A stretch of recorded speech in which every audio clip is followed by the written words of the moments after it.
thank you so much for joining us this morning. This is a morning of celebration. This is a morning of great collaboration. And this is a morning of excitement. You know, I decided to run for office because I saw the crazy disparities that existed in our district, both racial and economic. And it's inhumane that these disparities continue to persist while we have so many amazing people and leaders throughout the district. So although I am new to Congress, a freshman member, if you will, we all know that you're only as good as the people you surround yourself with. And I've had the pleasure of hiring an amazing Chief of Staff, Sarah Idrisu, an amazing district team led by District Director Ashley Torres, and an amazing legislative team. And the legislator that led this appropriations process is someone by the name of Ruthie that I want us all to give a round of applause to, because she's the one that led the process beginning to end. And let me just say, the appropriations process is a monster process. It is like writing multiple dissertations and submitting it to the most rigorous process, which is the Appropriations Committee in Congress. So Ruthie would be the first to tell you, although she led the initiative, she did not do it alone. So I want to shout out, again, Chief of Staff Sarah Idrisu. I want to shout out Senior Policy Advisor Rajiv, and I want to shout out Legislative Assistant Jaime, as well as our new Legislative Director, Faye, who also helped shepherd the process.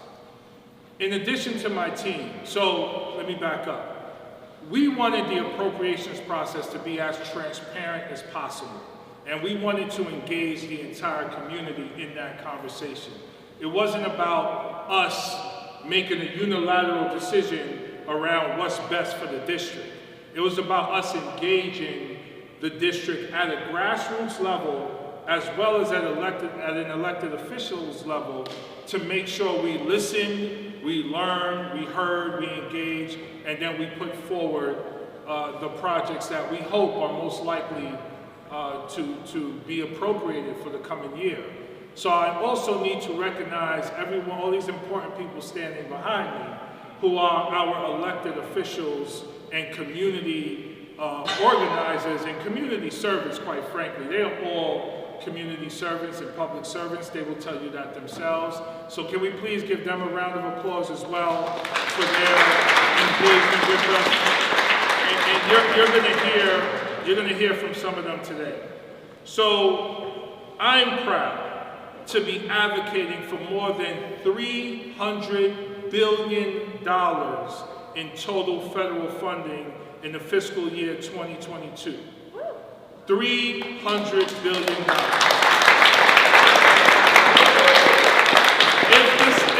If these funds are enacted, now I say if because now we have to push and lobby the Appropriations Committee to make sure the funds come into our district. If these funds are enacted, it will be transformative for our district. This year, members of Congress, such as myself, had the opportunity to submit 10 community project funding requests to provide direct support to nonprofits and local entities in the district. These community funding projects requests reflect the health, education, workforce development, community development, and housing needs of the people in the district. These capital projects will fund community organizations that are essential to our families. Here are the 10 capital projects we've requested federal funding for. So we requested $500,000 for West Hab. Where's West Hab?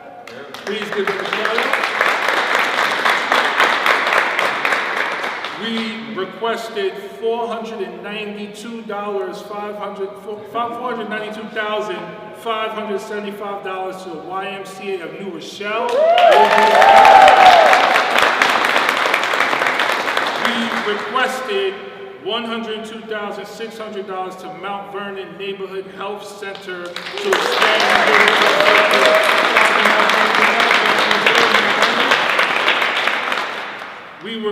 requested $500,000 for the River Bay Fund in Co-op City for improving access to green space and promoting waterfront resilience in America's largest affordable housing development. So round of applause for that. You know what? I take that back. We changed our mind. we requested nothing for that. Just kidding, just kidding. Over $800,000 to the HOPE program in the Bronx for workforce development to promote positive social and economic outcomes for justice-impacted individuals through environmental resilience skill building. So shout out to HOPE in the house. There you go. I was going to give you your money back too. We're here anytime you want us. Thank you.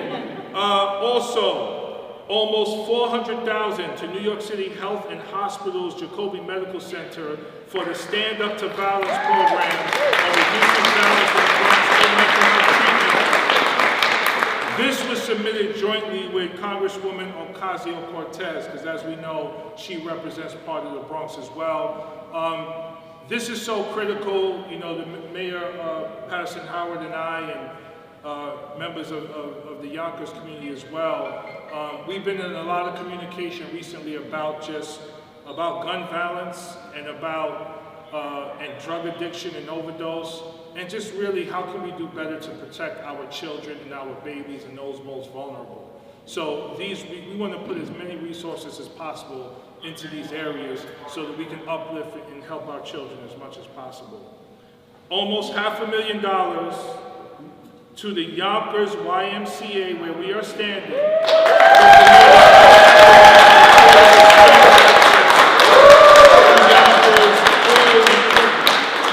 So health equity and affordable swim access. We want the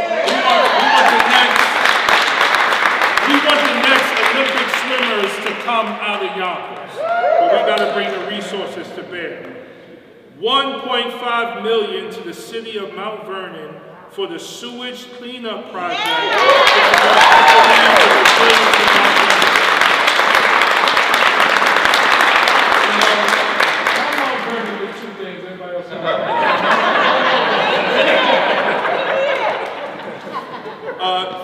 $375,000 to the Westchester Public-Private Membership Fund for aging services for telehealth intervention program for seniors. We have to take care of our seniors. We have to give them the opportunity to age gracefully and with dignity. They are the lifeblood of our communities. They are the wisdom of our communities. We have to make sure we take care of our seniors. Finally, $308,000 to the town of Mamaroneck for senior center renovations and energy efficient upgrades.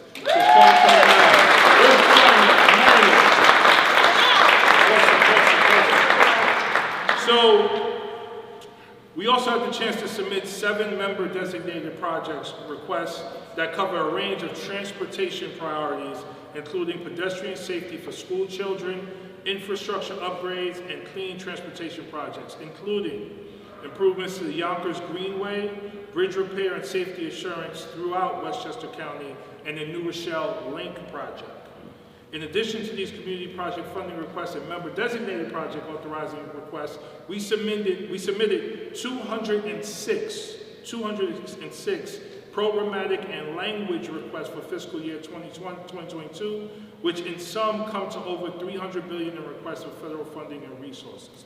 So we are doing our best to not just talk the talk, but walk the walk.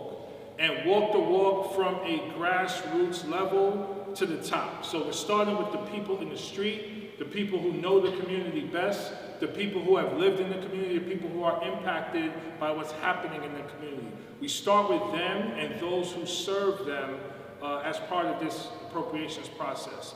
And then we go to the elected officials. And the elected officials will tell you, they want to start with the community as well, because it's not about us. We are elected to serve you. We work for you. So the more we can listen and learn and hear and engage from all of you, the better. So, thank you all for being here. Thank you all for being part of this process. I want to say again, this is not a done deal yet. We have to continue to organize and advocate for what our district needs. A few very specific ways to do that. Our U.S. Senator Chuck Schumer is the Senate Majority Leader in the U.S. Senate. So communicating with him around the importance of these projects is going to be key. In addition to engaging Speaker Nancy Pelosi, Majority Leader Steny Hoyer, and others to ensure that these projects matter to us. Make them know that these projects matter to us. Call them, write them, email them, tweet at them. It all matters. Trust me, we get a bunch of calls that we have to take and we have to respond to. So the more we can engage them as a community, the better. They are going to listen. So I'm going to stop there and thank you all for being here. Now you're going to hear from some of our colleagues in elected office as well as community representatives. So I'm going to start with my man, Westchester County Executive George Latimer. Please come to the microphone.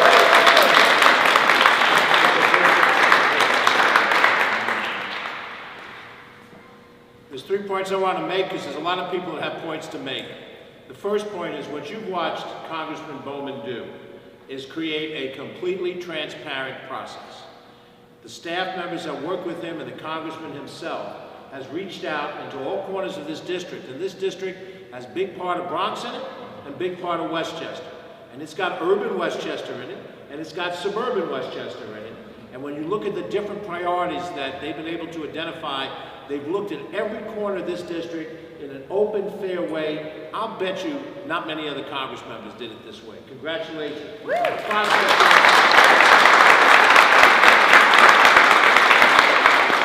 Number 2, the merit of the projects that you just heard announced.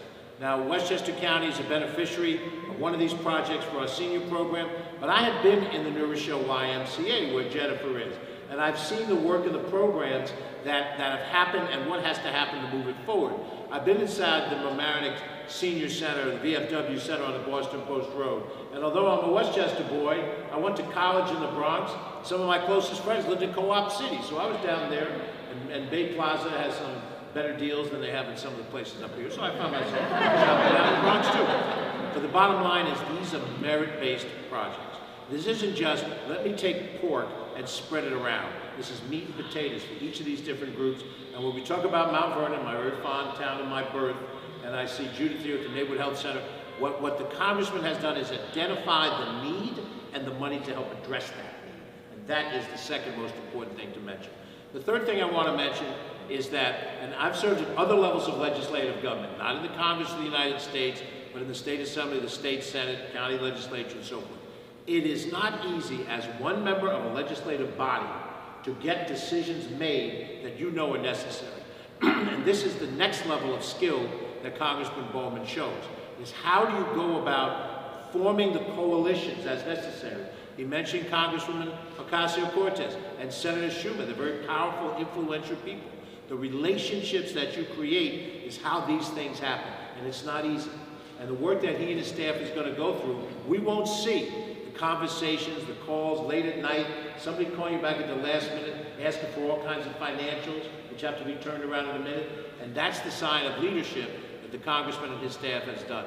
So on the merit of the projects, on the transparency of the process, and on all the heavy lifting yet ahead of you, Congressman, you have our immense gratitude and congratulations.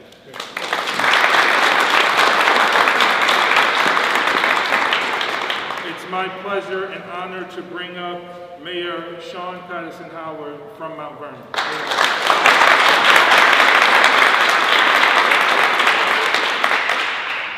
Good morning, everyone. Had a hard time finding my way to my old job. Standing here at the Y, congratulations. I want to thank Congressman Bowman. As already been stated, it was a transparent process, and that's not something that you always get. Thank you to your staff, your incredible staff that provided technical assistance and Zooms to ensure that we all understood the process and provided support in making sure that everything was done correct and handed in. I want to congratulate everyone standing behind me, from housing to health to mental health to violence intervention and prevention to sustainability projects, workforce development, and anything that's serving our seniors, anything that I may not have mentioned, all of this is very important. We want to thank you so much from the City of Mount Vernon. We're being funded or recommended for funding at $1.5 million for our sewer program in Mount Vernon. We have a 100-year-old sewer system that is 100 miles long and will cost over $100 million just for the sewers to fix. And so this is, we appreciate you bringing this type of recognition. We are working along with you, our Senator Schumer's office, our Senator Gillibrand's office, and our state legislators, because this is going to take the collaborative effort of so many to make sure that we're able to make an impact. This is all part of environmental justice. As we know, you're supporting the jobs program, the family health program, the education program. The infrastructure of our country is broken. And we had an article last week in The Guardian talking about the dirty divide, the secret of sewers and wastewater in America, and that is what we are dealing with in Mount Vernon, a crumbling infrastructure. So we want to thank you so much because, and County Executive Latimer has been incredible. They have given us a bypass machine, which we say is our defibrillator for our sewer system. Without it, there are over 1,000 families who would not be able to flush their toilets every day. So there are some real crises, and we're at the crossroads of crisis, but we also have a lot of hope, and we thank you so much for recognizing our need, as well as giving support to our neighborhood health center, because that is my Powerpuff sister right there, and we get it done together. So congratulations to everyone, and please, let's all harness our collective energies and passions and make sure that we are not just advocating for our project alone, but for the collective, and bring these resources to our region. Thank you again.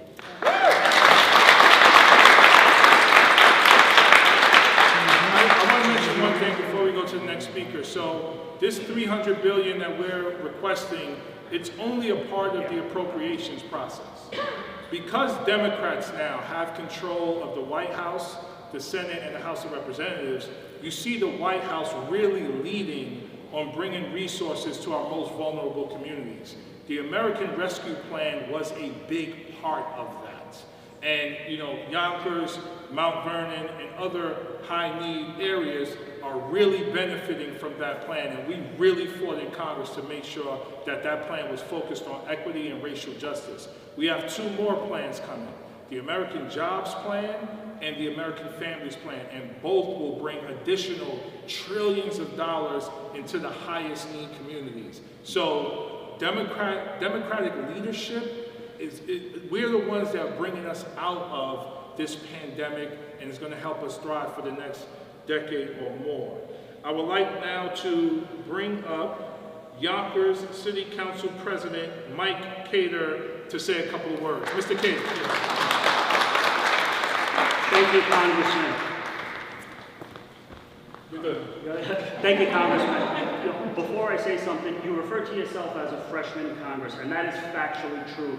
But since taking office, you have maximized your microphone, and you talk about the things that people are uncomfortable talking about. You're a force of good. Keep it up. Please give our Congressman a round of applause.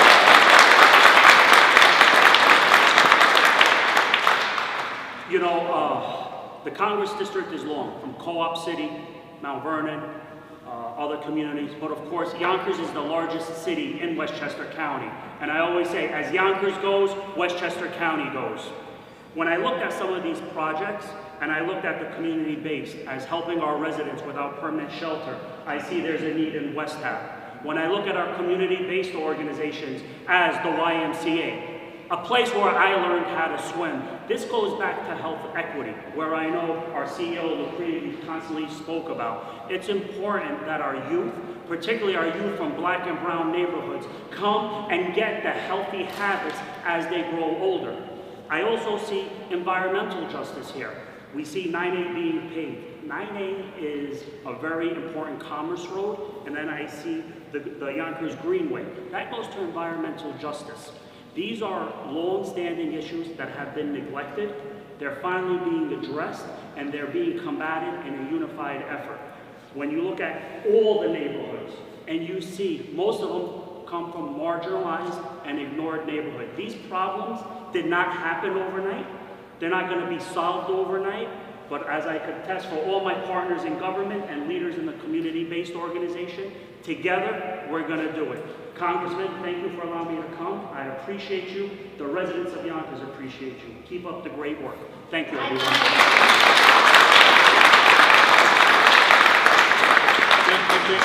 you. I would like to bring to the stage Westchester County Legislator Jose Alvarado.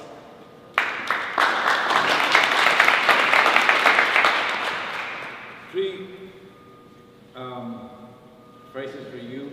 Thank you, thank you, thank you. Congressman Bowman. Anybody can get elected, and we've seen that before. But the services don't get there unless you and your staff hit the road and see what happens. And that is what you're doing. Our communities aren't, give me communities, give me. They're not asking.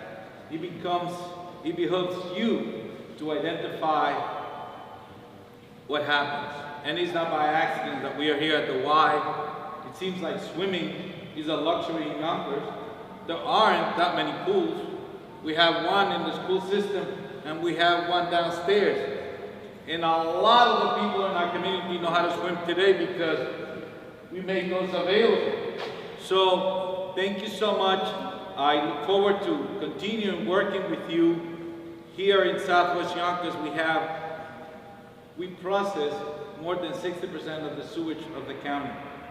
And I know that is in your sight to make that environmental injustice correct. And I look forward to working with you, Mr. Bowman, in anything that's going to help our community. Southwest Yonkers needs a lot of help, and I know you identify it as such. And I just can't wait to just hit the ground running and continue to bring our community the help it needs. And please consider me a partner. Thank you so much.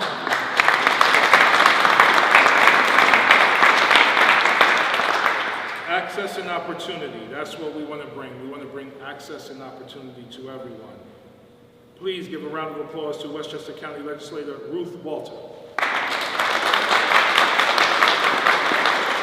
Thank you so much, Congressman. I'm so honored to be here. I'm honored to be here at the Y talking about swimming for our youth. When I ran in 2017, one of the things I really noticed was the Sprain Ridge Pool had been closed for 7 years. And with our new county executive, he opened that because we know that access to swimming at a young age means that this is a life skill that people can have their whole lives. I'm very interested in swimming. We've been working together with the Yonkers Paddling and Rowing Club, with the Y, to try to bring more funding to this program. We need to have everybody working together. I'm one of 4 legislators that represents Yonkers, and my slogan last time was strong communities, good neighbors. So you look at this amazing list of requests, and we want this funding so that our communities are strong together. And I thank the Congressman for his outreach. I thank him for his dedication to the people who live in this district, and I look forward to the success of these requests. Thank you so much. Thank you, Ruth. Coming to the stage, Westchester County Legislator Damon Mayor. Damon.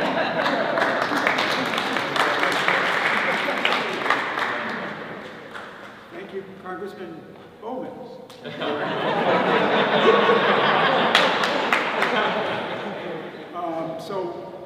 A lot of the investment now is in infrastructure, and this money that would fund the Nourisho Y is a different kind of infrastructure, the best and most important kind of infrastructure. It's our youth, it's our people.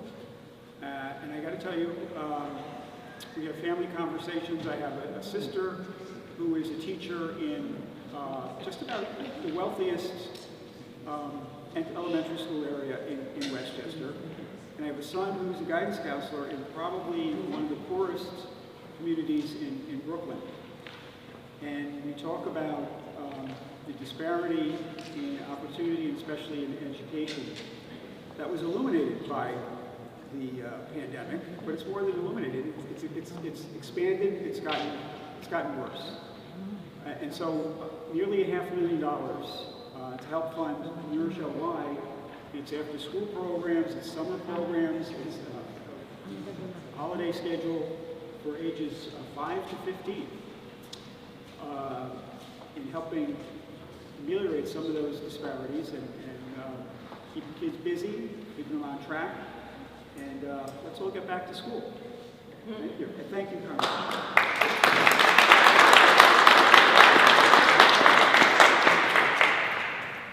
Thank you, sir. Would like to bring up now Nancy Seligson, Town of Mamaroneck Supervisor. Good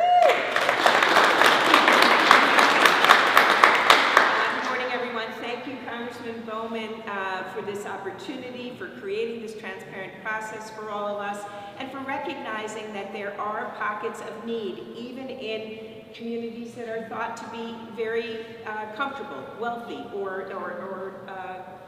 doing well. We have lots and lots of seniors that are below the median income level in Westchester County. Those seniors congregate in our senior center, and they come from the village of Mamaroneck, village of Larchmont, and town of Mamaroneck. And they do lots and lots of programs that keep them engaged in the community, give them an opportunity to be together, to socialize, and to stay engaged in the world. And our senior center is an old VFW. It needs a lot of restoration and renovation. We are going to be able, with this funding of $308,000, hopefully, we are going to be able to use a beautiful porch area that doesn't have heating right now. We're going to be able to make the building much more energy efficient, and we're going to be able to renovate one of the activity rooms, so these folks are going to have a lot more services and opportunities to be together and to thrive. And we really see the benefits of our senior program. As County Executive George Latimer knows, our holiday luncheons are incredibly well attended and one of the most joyous things in the community. So thank you so much for recognizing us, and we look forward to working with everyone here, supporting all of these things.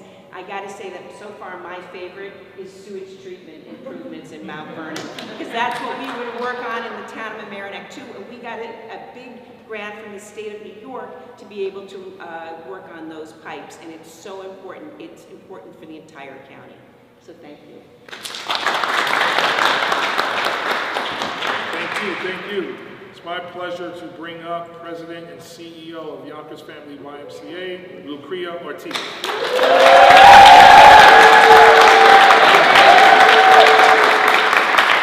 Welcome to the YMCA, everyone. I'm so happy to see you. Thank you, Congressman Bowman. We are thrilled about this process. We're so grateful to your team. Mayor Sean Patterson-Howard alluded to the technical support. That support was really incredible for myself and my team getting through this process. It really showed not only the talent of your staff, but the true commitment to nonprofits. We really need a lot of support, especially coming out of this pandemic. We, side by side with the government, are the safety net for people. I see that every day. I would be remiss if I didn't mention my fantastic staff who are here, so I would just like to give them a round. They are truly the lifeblood of this community and this YMCA. So we are here, in terms of the YMCA, we are trying to get our pool renovated. And in this proposal, they asked us to talk about resilience and equity. And I will tell you, as someone who's been leading here in Yonkers, resilience is so much a part of this community, right? So whatever we're doing, we're just fortifying a community that's already super strong, but really needs us. As equity leaders, though, we know that equity is not just about race. It is about all dimensions of diversity. So our pool is something that brings in such a large swath of the community. In order for seniors to get exercise, the pool is an important place for them to be. People with injuries or who are disabled, they come to our pool for relief. And then last but not least, we have a large community of Black and brown children who need to learn how to swim. We have fantastic lifeguards. Right here we have Michael Bryant.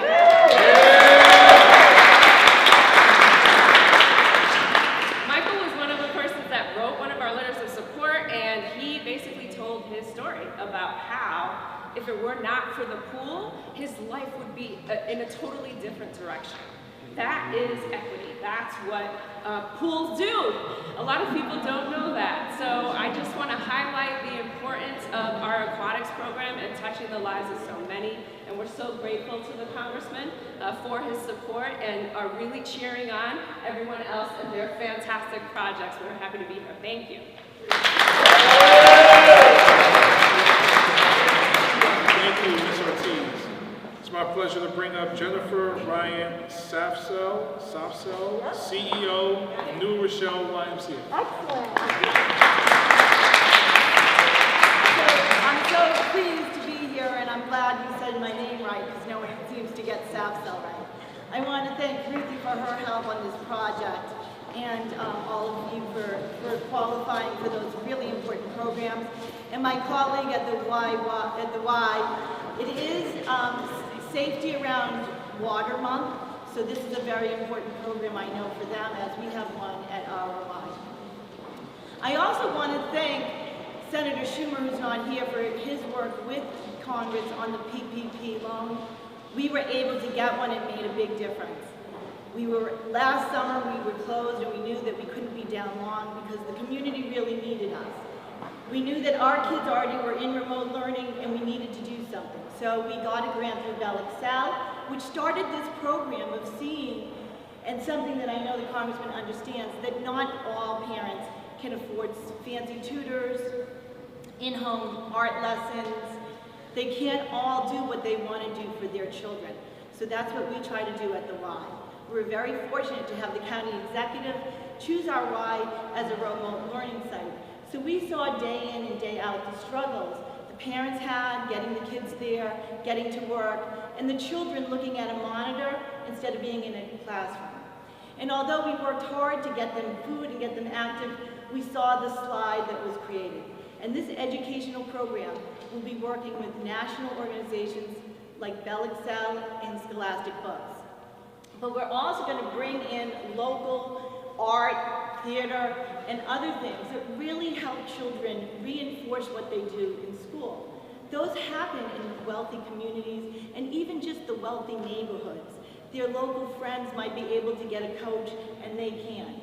So this is a very important program. We're looking forward to lobbying very hard, and I just want to let you know that I used to work on Capitol Hill, and I know how to lobby. And so thank you so much for your help and your time.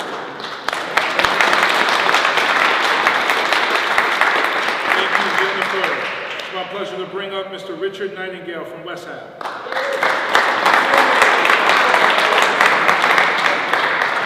It's great to be here today. Thank you to the Congressman. On the topic of transparency, no one ever asked me before if I had a project for the appropriations process. So we're happy to be included. I think you can see that all of the missions that are represented today are incredibly worthy and interconnected. For our community to thrive, we need hospitals, YMCAs, safe, healthy sewer systems, and obviously our issue, we need housing. We have a tremendous crisis of affordability in Westchester County. People have no place to live. It costs too much to put a roof over your head, and so many folks are grappling with urgent life and death issues because of this. Our project is actually to preserve existing affordable housing. It's hard enough to build new affordable housing. We can't lose any of what we have. So our project would actually do renovations to 9 existing buildings and help 79 households stay in their homes. So this is just critical work. I know you're going to bring home the bacon, to the community, but if half of these incredible missions are funded through this process, our community will be better for it. So very grateful to be here. Thank you.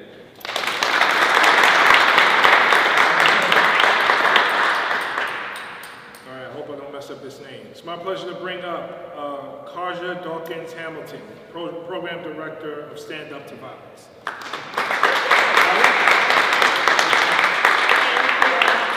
Thank you so much, Congressman Bowman. The New York City Health and Hospital Jacoby Stand Up to Violence program is honored to be selected as one of the 10 community projects that you will be seeking funding for.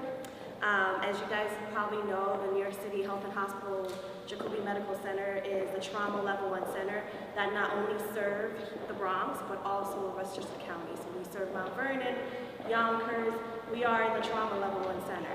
So whenever there is a gunshot wound, whenever there is a motor vehicle accident, they come to Jacoby. So we definitely have invested in this community as well as the Bronx. This coming year, we saw an increase in traumatic violent injuries coming into our hospital, with more than half of our patients coming in from Representative Congressman Bowman's constituents. Since 2014, the Stand Up to Violence program has been working tirelessly to reduce gun violence in and around our community. We actually work with the Yonkers SNUG, that's located in this building, and also the Mount Vernon SNUG that's in Mount Vernon as well. So we coordinate with different community organizations to make sure that when someone is shot or injured or coming to our hospital, they continue to connect with the community-based organizations that are in their communities to continue to get the services that they need. We believe violence is a disease and should be treated with methods and strategies used to fight diseases. This model is shown to be very effective and has been replicated around the world due to its success in reducing shootings, killings, and violence in at-risk neighborhoods. Violence affects the community, the country, as a whole, but gun violence is the leading cause of death in young Black men, ages 14 to 25. This is also the group who are least likely to seek mental health services due to the stigma associated with mental health diagnosis, and also accessibility, right? SUV Stand Up to Violence program has not only seen an increase in violence, but we've also seen an increase in young people wanting to access mental health services now more than ever. This demand, coupled with the mental health crisis of the pandemic, has rendered mental health care more difficult to obtain. This funding will allow for more meaningful and robust mental health services that will couple with our component of our outreach part of our program and also the hospital-based program. It would mean that we can offer group medication management, other creative forms of therapy, all in one setting, starting at the time that someone's initially in our hospital, comes to our hospital, so when someone comes in as a patient. Thank you, Congressman Jamaal Bowman, for fighting for us in Congress and for seeing the value of treating violence as a disease that it is. Thank you.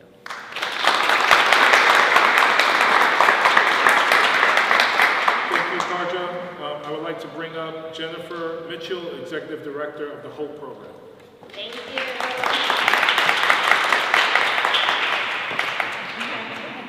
Thank you, Congressman Bowman. Thank you, Ruthie. Thank you, Ashley. Thank you to the whole team. This process has been amazing.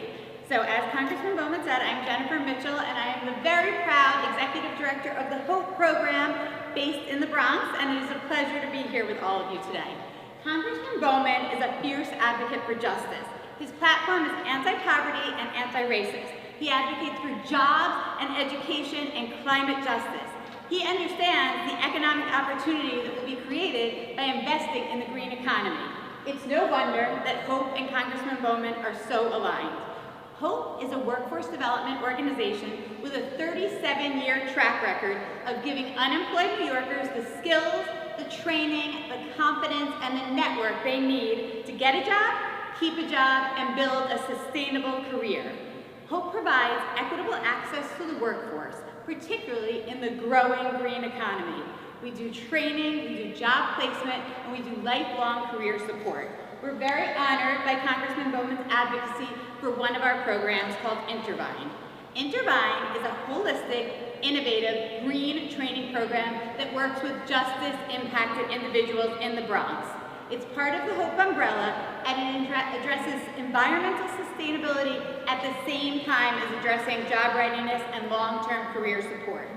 Intervine provides 10 weeks of $15 an hour paid training in solar installation, landscaping, green infrastructure, coupled with the wraparound services of mental health, digital literacy, banking access, transit stipends, and other support to promote workforce success. Our trainees earn a wage while they're completing critical projects in our communities. Just one example of one of those communities is in this district. We partnered with Van Cortlandt Park and maintain thousands of rose bushes. Not only does this work beautify our local parks, provides wages and training to individuals, and rose bushes are pollinators which support local food growth, carbon sequestration, and other environmental benefits. Since 2018, Intervine has trained 112 individuals and paid them $616,000 in earned wages and provided over 550 industry-recognized credentials, as well as contributing to the environment. Unfortunately, the funding for that program is running out, but then came in this opportunity.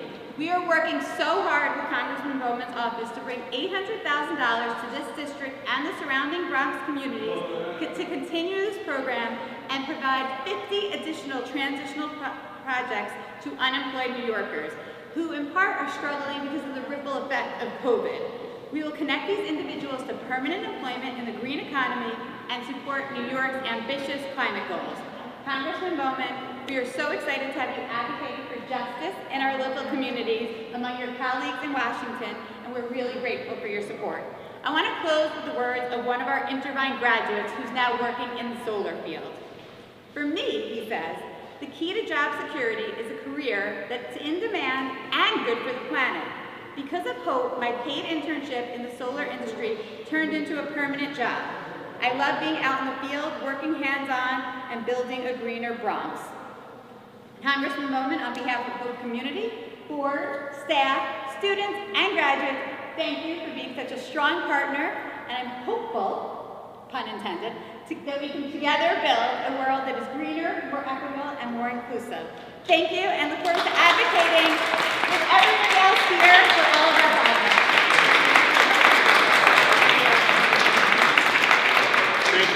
Thank you. Last but not least, we're bringing up Ms. Judith Watson, CEO of Mount Vernon Neighborhood Health Center.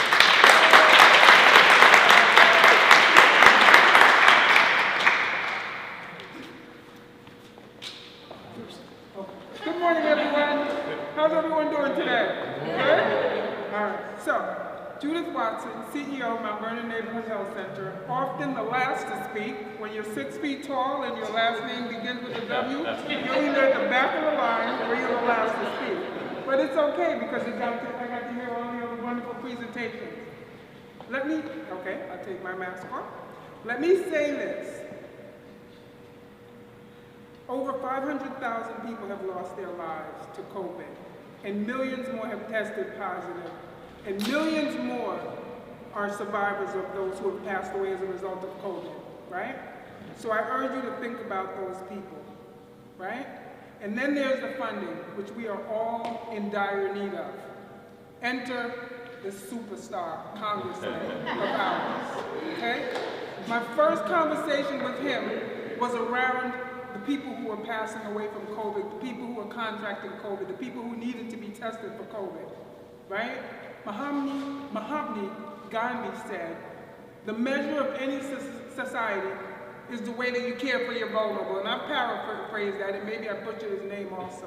But it's how you care for your vulnerable, the embodiment of that. This gentleman.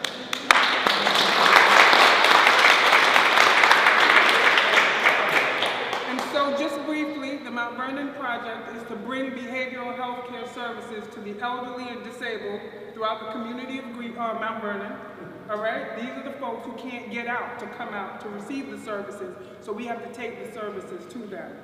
The congressman understands that. Ruthie understands that. Kurt understands that, right? His entire team understands that, and we all understand that it's going to take a community to help the people of New York 16. And so, Congressman, I thank you for your support. I sleep better because I know you're in Washington speaking on my behalf and on behalf of our patients at the health center. Thank you.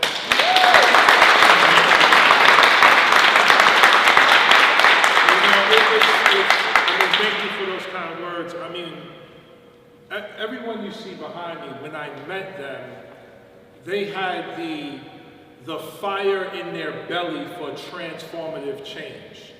So I knew I wanted to partner with them and collaborate with them on something. This is just the first step. Like, I just got to Congress 5 minutes ago. And I'm in pretty decent health, God willing. We stay there for a few years and we're able to do a lot more together. So even though, they're saying all of these nice things about me, they are on the ground every single day working directly with and serving the people directly. And I know what that's like because I was in education for 20 years before doing this job, working directly with kids and families and with those who are most vulnerable. And for me, if we're not doing the work for those who are most vulnerable, we might as well not even be doing the work. Nothing else matters other than that. Before I close, I want to acknowledge representatives from Senator Stuart Cousins' office and Assemblyman Gary Pretlow's office. Are they here? Right here. Yes, please. Trust me, if they could be here, they would, but they're in Albany making transformative change in Albany. So that closes our program. I will take a couple of questions from anyone in the press, if anyone has any.